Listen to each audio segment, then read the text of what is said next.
কি ভাবছেন? না, না, না, না, না, না, না, না, না, না, না। একদম নয়, একদম নয়, একদম নয়।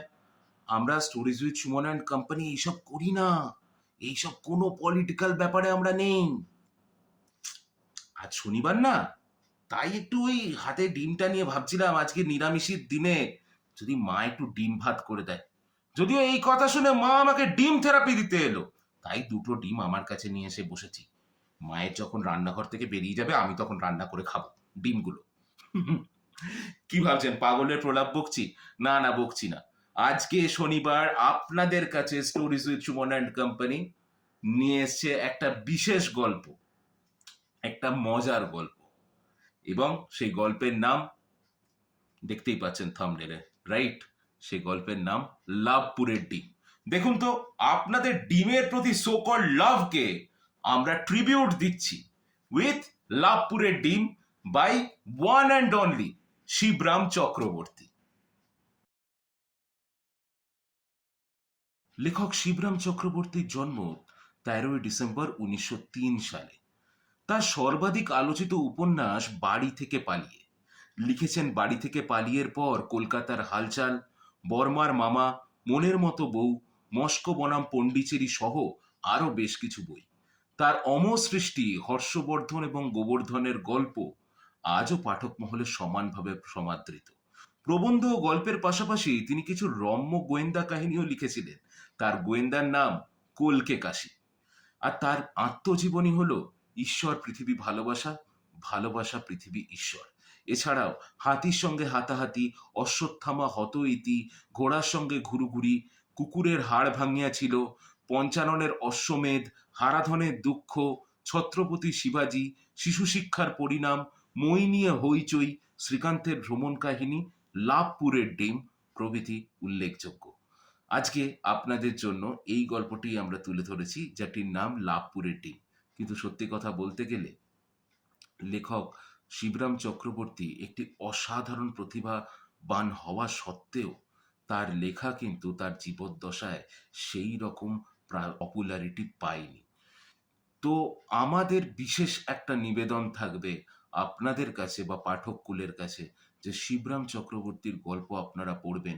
তিনি যে কত বড় স্যাটায়ার লেখক ছিলেন, আপনারা যদি তার গল্পগুলো মন দিয়ে পড়েন তাহলে বুঝতে পারবেন। আর বিশেষ করে আজকের গল্পটা শুনুন, যে তার লেখা সেই সময় স্যাটায়ার আজকের দিনে কতটা প্রাসঙ্গিক বুঝতে পারবেন। আর লেখকের মৃত্যু হয় 28 আগস্ট 1980 সালে। তিনি সারা জীবন মেজ যাপন করেছেন। তার নিজের কোনো বাড়ি ছিল না। সেই জন্যই হয়তো তিনি তার অসাধারণ উপন্যাসটা লিখতে পেরেছিলেন বাড়ি থেকে পালিয়ের মতো। আর বিশেষ কিছু বলবো না। শিবরাম চক্রবর্তীকে পড়ুন, শিবরাম চক্রবর্তীকে সেলিব্রেট করুন। আর আজকে আমাদের এই শিবরাম স্পেশাল এপিসোড শুনতে থাকুন। লাভপুরের ডিম শুরু হচ্ছে।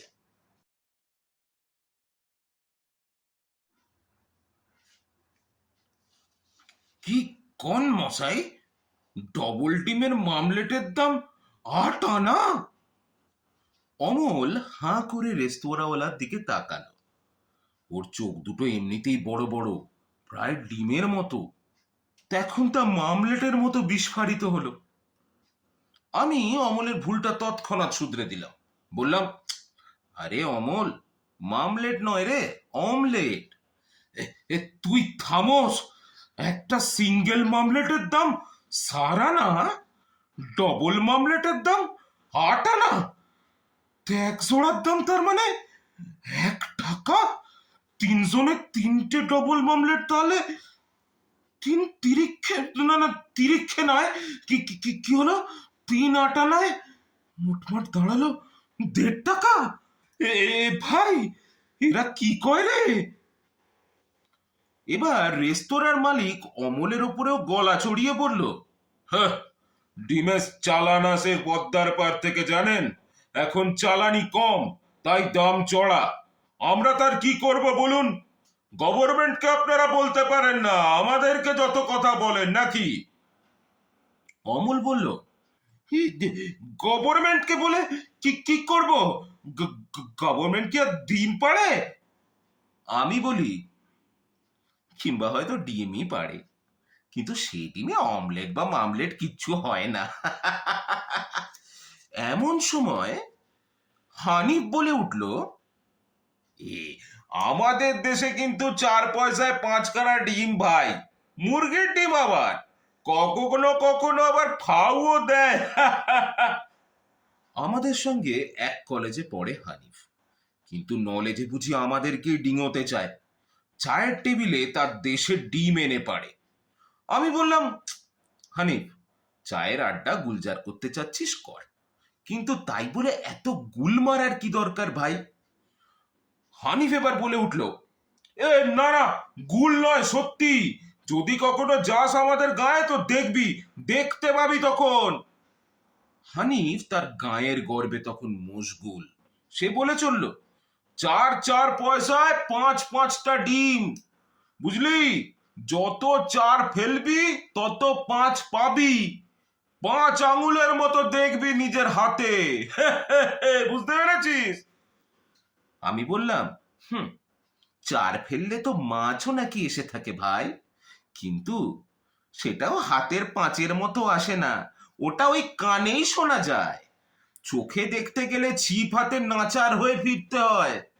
তাই হানি, তোমার ডিম বাবা, তোমার ডিম ডিম, বুঝতে পেরেছো? সুমুখে পাওয়ার নয়, নিজের মুখে তো নয়। আমার কথা শুনে হানিফ এবার ক্ষেপে বাজি ধরে বসলো। হ্যাঁ, ঠিক আছে, বেশ, আমাদের এবারের ভ্যাকেশনে কিন্তু বেড়াতে যাবি আমাদের দেশে, ঠিক আছে? নেমন্তন্ন রইল তোদের। যদি 4 পয়সায় 5টা ডিম দিতে না পারি তখন বলিস আমি নিজের নাম বদলে ফেলবো ভাই। এত বড় কথায় বদ্ধমিল অবিশ্বাসও কিন্তু নড়ে যায়। কিন্তু আমি জিজ্ঞাসা করে বসলাম, "হুম, তা কি ভাই নাম রাখবি তোর তখন?" হানিফ এবার চটে গিয়ে বলল, আমি সত্যি বলছি, তোরা ভ্যাকেশনে আয়, তারপর কথা বলবো। জিভের জল কিন্তু আমারও সরল। মনে মনে হিসাব করে বলি, আচ্ছা তাহলে বলছিস 4 পয়সায় 5খানা ডিম, তাই তো? তাহলে একটা ডিমের সেদ্ধ, একটা ডিমের হাফ বয়েল, একটা ডিমের কোয়ার্টার, একটা ডিমের পোচ, আর একটা ডিমের অমলেট, আর একটা ডিমের কালিয়া, এটা খাওয়া যেতে পারে। হঠাৎ অমল বাধা দিল, বলল, ডিমের কালিয়া 500 থেকে? 6টা ডিম নয় রে, 5টা সে। ও, তাহলে কালিয়াটা থাক। আচ্ছা হানিফ, তোর গাঁ কোথায় বলতো? আরে আমার গা লাভপুর। লাভপুরের নাম শুনেছিস? আরে বীরভূমের খুব কাছে।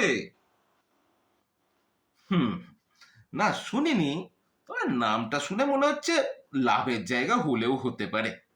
তা এখান থেকে কতদূর? আরে বললাম না, বীরভূমে, কলকাতা থেকে বেশি দূরে নয়। আর লাভপুরের গা ঘেঁষেই হচ্ছে আমাদের গা। ও, মানে লাভপুরের পাশে তোদের গা? হ্যাঁ। বেশ বেশ বেশ, কিন্তু ওই জানাই হলো, 4 টাকার রেল ভাড়া দিয়ে 4 পয়সার 5টা ডিম খেতে যাওয়া মোটেই লাভজনক নয়। তাই লাভপুরের লাভে পড়লেও সেখানে যাওয়ার লোভ ডিমের কালিয়ার মতোই আমাকে দমন করতে হলো।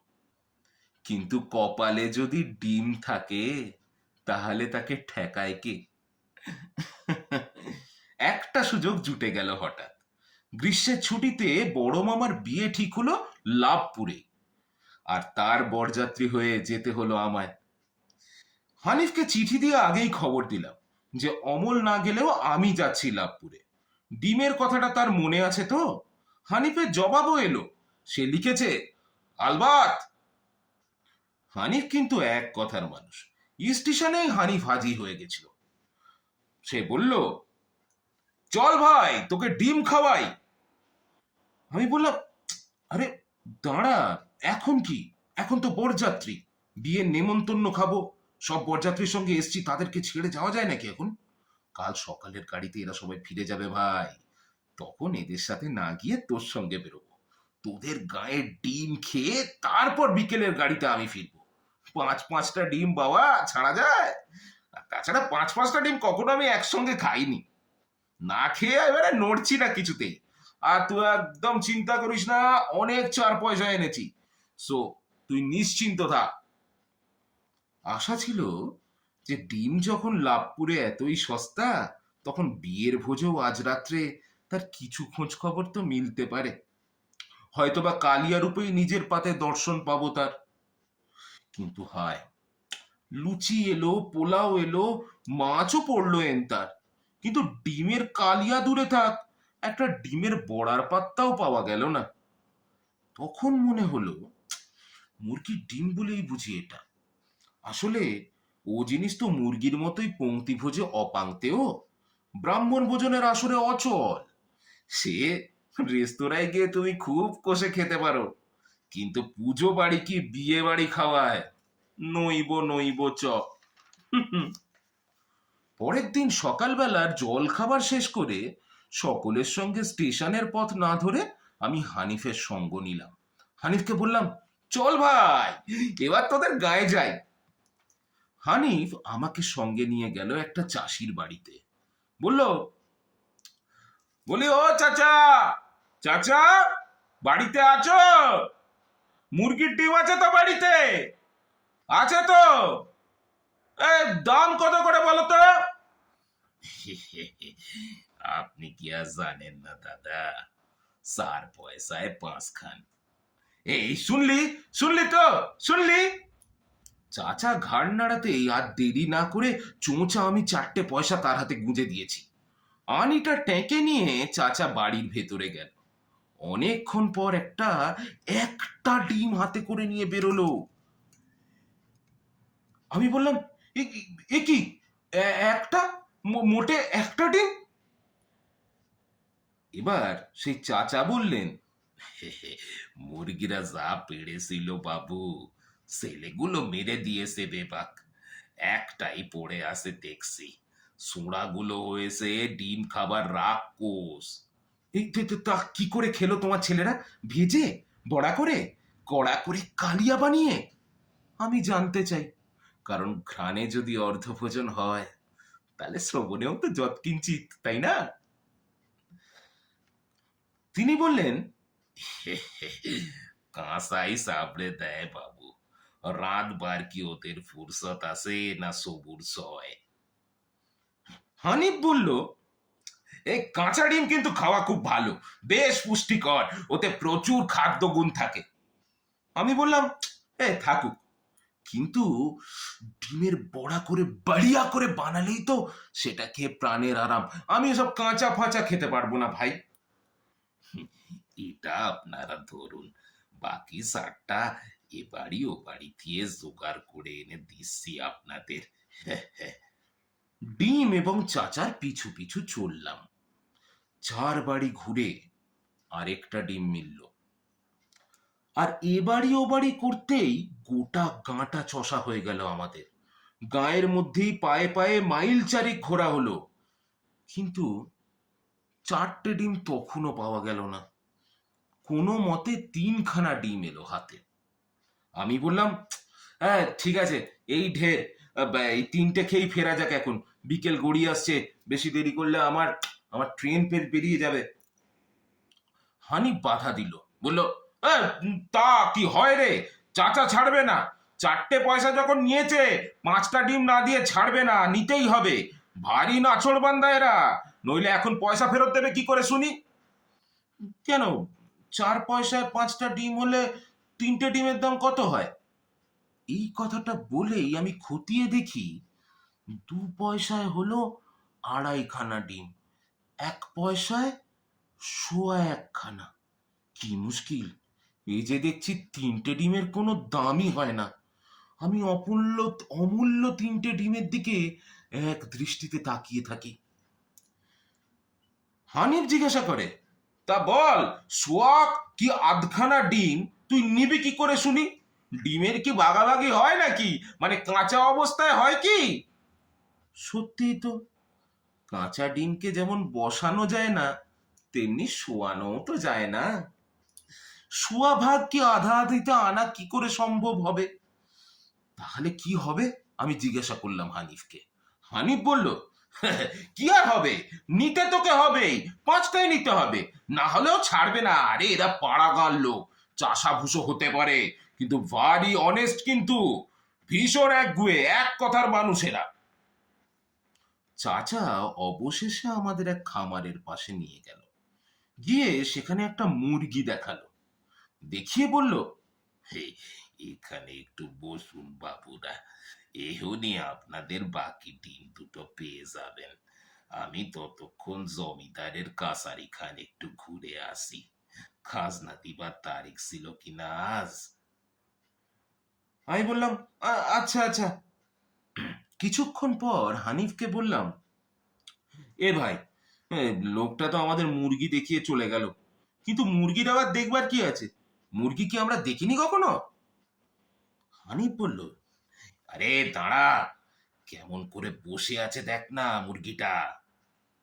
কেমন করে? বেশ আয়েশ করে বসে আছে। আরে না না, আয়েশ নয় রে, এমনি করে ওরা বসে কখন? কখন? আহ, হাতে যখন কোনো কাজ থাকে না তখন। হ্যাট, চোখে মুখে অমন প্রত্যাশা নিয়ে ওইভাবে ওরা বসে থাকে কখন জানিস? ওদের ডিম পাড়বার সময়। ওই পারলো বলে, দেখ না। আমরাও বসে থাকলাম ওর মতোই, মুখ চোখে ডিমের প্রত্যাশা নিয়ে। খানিকক্ষণ পর মুরগিটা ঘাড় উঁচু করে একটা হাঁক ছাড়লো, ককর ক। ঠিক যেন দিগ্বিজয়ীর মতোই। আমরা লাফিয়ে উঠলাম। মুরগিটা একটু নড়ে চড়ে বসলো, তারপর সরে ঘাড় বেঁকিয়ে গজেন্দ্র গমনে চলে গেল অন্যদিকে। আমরা ছুটে গিয়ে দেখি তার বসার জায়গায় ডিম নয়, ছেঁড়া একখানা পালক পড়ে আছে কেবল। আমি বললাম, আরে ডিম কই রে হানিফ? এত কাণ্ড করে এতক্ষণ পরে চোখে মুখে এত প্রত্যাশা নিয়ে এতক্ষণ ধরে বসে থেকে। এই এই তাড়া তাড়া তাড়া, আমাদের দেখে মুরগিটা মনে হয়েছে লজ্জা পেয়েছে, বুঝলি? হতেই পারে, অন্য লোকের চোখের সামনে ডিম পাড়তে লজ্জা হতে পারে তো। হ্যাঁ মানে, তাহলে এই দাঁড়া না, একটা কাজ করা যাক, তুই ডিম তিনটে দে তো।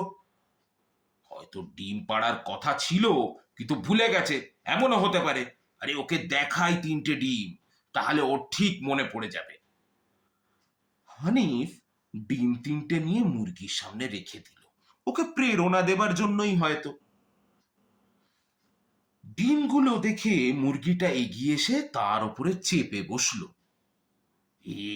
এইবার এইবার দেখ, ঠিক পারবে, দাঁড়িয়ে আছে দেখ, দাঁড়িয়ে দেখ। আমিও উৎসাহ বোধ করি। জল যেমন জল বাঁধে, তেমনি এক ডিমের সাথে অন্য ডিমের, অন্যান্য ডিমের অদৃশ্য সূত্রে কোনো বাধ্যবাধকতা থাকতেও পারে। কিন্তু মুরগিটা তেমনি বসে থাকলো ঠায়, সেখান থেকে নড়তেই চায় না, ডিমগুলোও ছাড়ে না। এদিকে আমার ট্রেন তখন ছাড়ে ছাড়ে। হাত ঘড়ি দেখেই বুঝতে পারি আর বেশি দেরি নেই।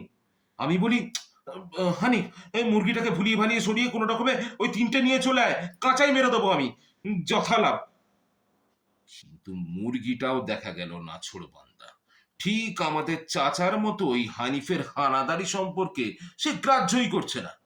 হানিফ ওকে যতই ওঠাবার চেষ্টা করে, এই হট হট, ওট ওট ওট, আরে ওট না, ও ততই অটল হয়ে বসে থাকে, আমলই দেয় না হানিফের হামলাকে। হানিফ বলে, এ ভাই, এ মনে হচ্ছে তা দিতে লেগেছে। কি বলতো, ডিমগুলো না ওকে দেওয়া বড় ভুল হয়েছে।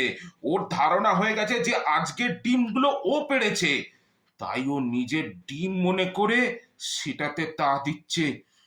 লোকে যেমন নিজের গোঁফে তা দেয়। এ ভাই রে, ওকে তো এখন এখান দিয়ে নড়ানো যাবে না। আমি বললাম, ডিমের চেয়ে চিকেন ঢের ভালো তা জানি, আরো যে উপাদেয় তা আমার জানা আছে। আমি হানিফকে বলি, কিন্তু আমি তো ভাই ডিমের বাচ্চা হওয়া অবধি সবুর করতে পারবো না, আমাকে যে ফিরতেই হবে আজকে ট্রেনে। তো তাহলে তাহলে তুই কি করতে চাস বল, কি করতে বলছিস আমাকে? যা বলি তা মনে মনেই বলি। বলি, হানিফ, লাভপুরের ডিম সস্তা বলেছিল সে ঠিকই, কিন্তু সেই সঙ্গে একটা মস্ত বড় আইএফ আছে, সেটা যদি বলতে তাহলে কোনো তোমার হানি হতো কি? কিন্তু আমার মুখে ফোটে অন্য কথা। আমি হানিফকে বলি, "উম, এক কাজ কর, তুই ওর সামনে বসে ওর না দৃষ্টি আকর্ষণ কর, যেন তুই আরেকটা মুরগি, ডিম পারছিস কি ডিমে তা দিতে লেগেছিস ওর মতোই, বুঝতে পেরেছিস? আর ওই সময় আমি পেছন থেকে গিয়ে আস্তে আস্তে ডিমগুলো সরিয়ে নিয়ে আসবো, বুঝতে পারলি?" অন্য সময় হলে হানিফ আমাকে গালাগাল করত, কিন্তু এখন হানিফ আমার কথা শুনতে বাধ্য হলো। হানিফ ঠিক তাই করলো, যাতে মুরগিটার মনে কোনো রূপ অযথা সন্দেহ না জাগে, তার জন্য সে কয়েকবার "কুক্কুরক, কুক্কুরক, কুক্কুরক" করে এরকম ডাক ছাড়তেও কসুর করলো না। আর আমি এদিকে যেই না পেছন দিক দিয়ে গিয়ে মুরগিটার পায়ের তলায় হাত বাড়িয়েছি, পায়ের ধুলো পাইনি তখনও, তার লেজে হাত ঠেকেছে কি ঠেকেনি, মুরগিটা হঠাৎ বেঁকে দাঁড়িয়ে ইস, এমন এক খাবলা দিল আমার হাতে, এক খাবলাতেই ছটা মাংস তুলে নিল আমার। আমি তো লাফিয়ে উঠলাম, আর সেই এক লাফেই আহত হাত নিয়ে ওরে বাবা রে, মারে আর্তনাদ করতে করতে লাফু স্টেশনের দিকে দৌড়তে থাকলাম। হানিফও আমার পেছনে আসছিল। "আরে ভাই দাঁড়া, আমি আসছি রে, দাঁড়া!"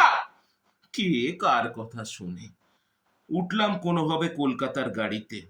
হুম, এই আমার ডিমের গল্প। লাভপুর থেকে আমার লাভ পুরো হয়েছিল।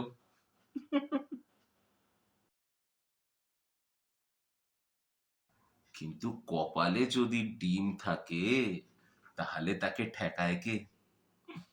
ভাবুন ভাবুন, কত বছর আগে শিবরাম বাবু লিখে গেছেন যে কপালে যদি ডিম থাকে তাহলে তাকে ঠেকাবে কে। আজকের সময়ের সঙ্গে কতটা প্রাসঙ্গিক না এই গল্পটা, বিশেষ করে এই গল্পের কিছু সেট পিস। যাই হোক, প্লিজ প্লিজ প্লিজ অফেন্ডেড হবেন না, পুরোটাই মজার ছলে করা। কেমন লাগলো আজকের গল্প প্লিজ আমাদের জানাতে ভুলবেন না। আর আমরা যেটা প্রথমে বললাম, প্লিজ শিবরাম চক্রবর্তীর লেখা গল্পগুলো পড়ুন, তার রম্য রচনাগুলো পড়ুন। তিনি এত অসাধারণ স্যাটায়ার লিখেছেন, বলে বোঝাবার মতো নয়। তাই শিবরাম পড়ুন, শিবরামকে, শিবরাম চক্রবর্তীকে সেলিব্রেট করুন। আর আজকে স্টোরি সুইট সুমন অ্যান্ড কোম্পানিতে আমার সঙ্গে এই পার্টিকুলার গল্পটায় হেল্প করেছে ওয়ান অ্যান্ড অনলি আমার show runner Moumita Chakraborty, and she is also the content head. এবং আমার গোটা টিম, সোমাশিস গুপ্তা, শুভম ঘোষ, পার্থ চক্রবর্তী, শুভদীপ রেজ এবং মৌমিতাকে আমার তরফ থেকে অনেক অনেক অনেক ধন্যবাদ। আর সব থেকে বেশি ধন্যবাদ আপনাদেরকে। আপনারা প্লিজ গল্পটা শুনুন, শেয়ার করুন, ভালো লাগলে আমাদের চ্যানেলকে সাবস্ক্রাইব করুন। পরের বুধবার আমরা আমাদের নতুন যে সেগমেন্টটা শুরু হয়েছে, সেই নতুন সেগমেন্টের নতুন একটা এপিসোড নিয়ে আসবো। আর সামনের শনিবার ডেফিনেটলি আরও একটা নতুন গল্প নিয়ে আপনাদের কাছে আসছি। Till then take care, bye, good night.